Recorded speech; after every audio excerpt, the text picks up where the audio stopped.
What is this man thinking? What does he feel? What will he do next? The answers to these questions are important to you, the American soldier.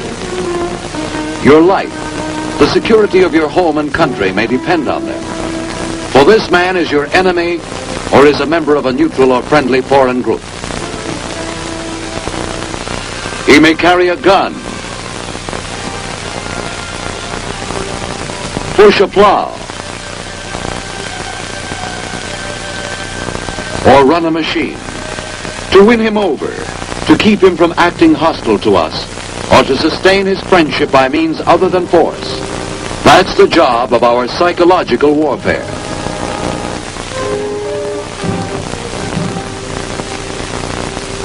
Psychological warfare aims at vital targets, thoughts, emotions, opinions, attitudes. It attempts to influence behavior by the planned use of propaganda. Many people think of propaganda as lies and distortions used by demagogues to arouse and incite. The Nazi propaganda minister Dr. Goebbels did his best to help this idea along. Actually, the word propaganda has no derogatory meaning. It comes from the Latin propagare, which means simply to spread about. It was first used by the Jesuits in 1622, when they began a college of propaganda which trained missionaries to serve in distant lands. Today, as the battle for men's minds is intensified, the spreading about of our democratic faith is becoming increasingly important. Our national foreign information programs are used to support the accomplishment of our national aims and policies. And in time of war, psychological warfare is used to support the accomplishment of a military mission. This film will emphasize the military aspects of psychological warfare.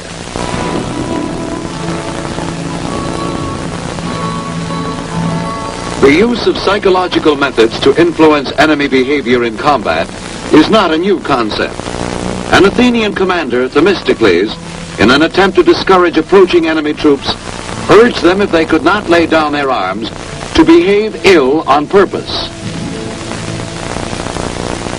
Our Continental Army used this type of leaflet at Bunker Hill to arouse discontent among the poorly paid enemy troops.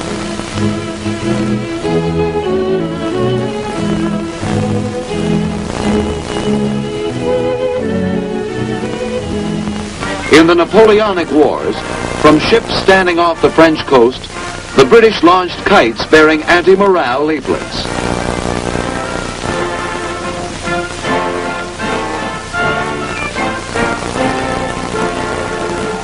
The employment of military aircraft in World War I made possible the wide dissemination of propaganda leaflets.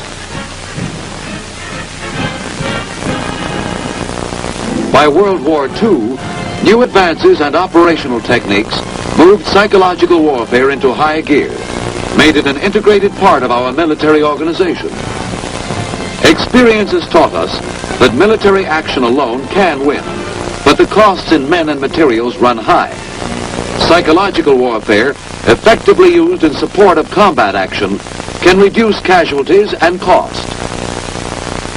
Intelligence used as a basis for military psychological warfare operations comes chiefly from interrogation of prisoners of war, monitoring and analysis of enemy broadcasts and propaganda, captured enemy documents, and area studies.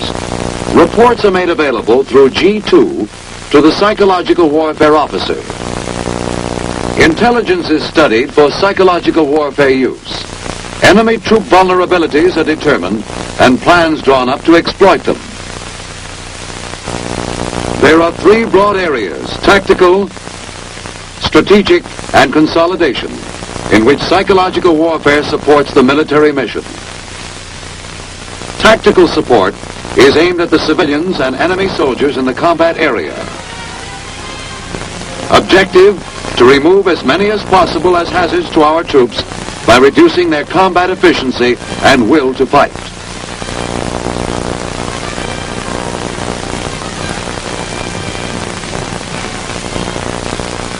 One of the tactical military psychological warfare weapons is the loudspeaker. It has great mobility and can pinpoint its target.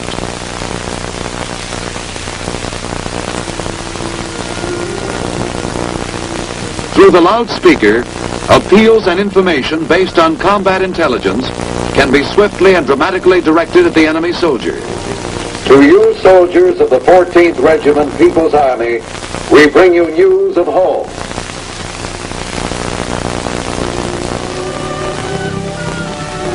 Another tactical psychological warfare weapon is the leaflet.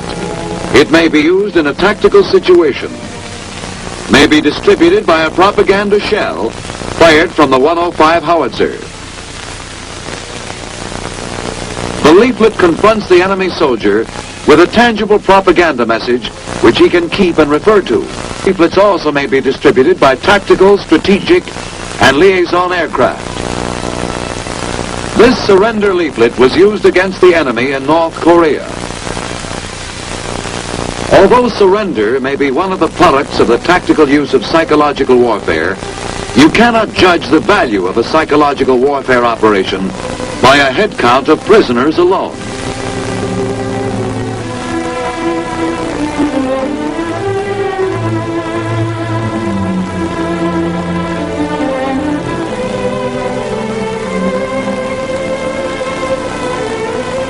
The slow piling up of anxiety and discontent in the mind of the enemy soldier can be equally effective in reducing his combat efficiency. Cumulative effects of well-planned and executed campaigns may result in other forms of defection, such as malingering, mutiny, desertion, or sabotage. Radio may be used tactically when it is known that there are enough enemy receivers in the target area to warrant its use. The second area in which psychological warfare assists the military is strategic support. This is aimed at personnel in the rear of the combat area. Objective: to exploit behind-the-lines tensions, weaken the efficiency of soldiers, and increase absenteeism of civilians upon whom the success of the enemy's military operations depends. Much of the information used in strategic support operations comes from area studies. These provide basic facts about a country's national life, and they offer effective themes for political, ethnic, religious, and cultural exploitation. This leaflet, used strategically against the North Korean farmers, urged them to pretend sickness and not work for the communists who are rounding up labor crews. The aim of this leaflet was to split the North Korean civilians from the communist political system by showing that their political leaders were mere puppets being pushed into war. The civilian bomb warning leaflet used in Korea tended to split the civilians from their leaders and portrayed the United Nations forces as humanitarian and just. In support of strategic operation, radio may be highly effective, limited only by the range of the transmitter and the availability of radio receivers. Psychological warfare broadcasts are flexible and can be altered swiftly to fit a changing situation. The third area in which psychological warfare assists the military is consolidation support, aimed at civilians in liberated or occupied sections. Here, psychological warfare agencies work under control of the civil affairs and military government structure. The objective: to promote maximum cooperation among the local civilian population and to facilitate military operations by helping to secure and maintain law and order. Among the first directives issued in consolidation support would be curfew regulations and bans against the possession of weapons.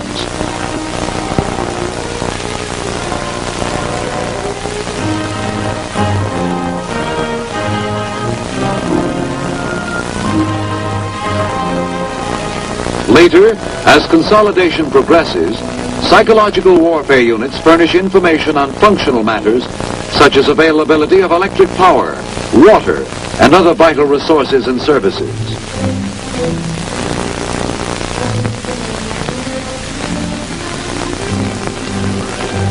voice planes offer wide dissemination of directives and other terse consolidation information. This type of leaflet was used in support of consolidation in an attempt to clear main supply routes of French civilians during the early stages of the Normandy landings. To support the accomplishment of the military objective, psychological warfare is provided with two main field operational units: the Radio Broadcast and Leaflet Battalion and the Loudspeaker and Leaflet Company.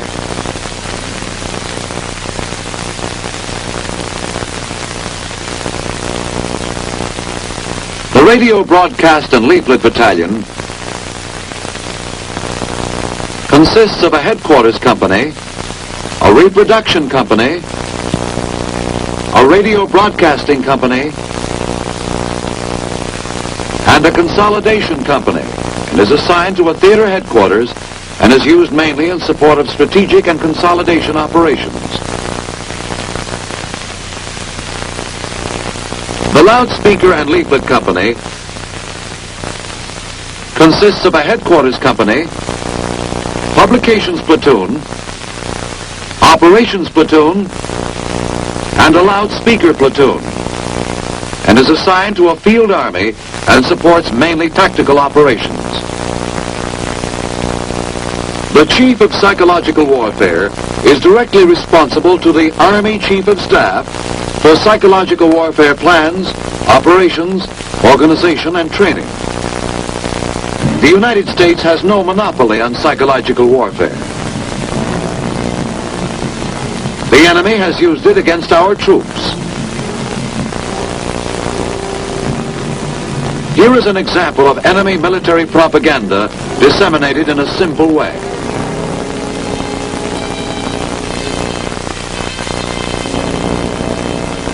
The soldier's natural longing for home is exploited in this enemy's leaflet.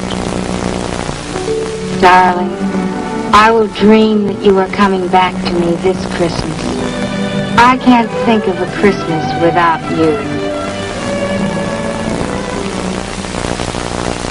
In cooperation with your unit commander, troop information and education programs surround you with unbiased facts and learning so that you know the truth, can have confidence and faith in your mission.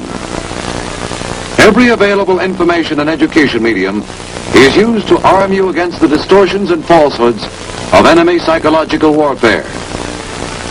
Your Army explains the democratic principles you're fighting for, shows you your stake in the issues, keeps you up to date on what's going on at home and abroad, lets you sound off when you've got something on your mind. The enemy's psychological warfare operations lean heavily on distorting the facts. The leaflet on the left, dropped in Korea by the communists, was designed to split the American soldier from the civilians at home and attempts to show him that he is fighting for a system filled with capitalist decay. This picture was lifted by the communists from an American magazine advertising a name brand cigar and retouched to produce the glasses on the table. But the enemy's propaganda distortions have less likelihood of success against you, the American soldier. In an army devoted to freedom, you have the truth available to you.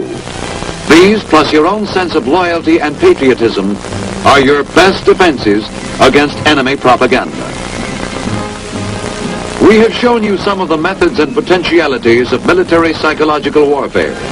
Its success and value to the armed forces of our country has been officially recognized by the President of the United States, who has said, without doubt, psychological warfare has proven its right to a place of dignity in our military arsenal.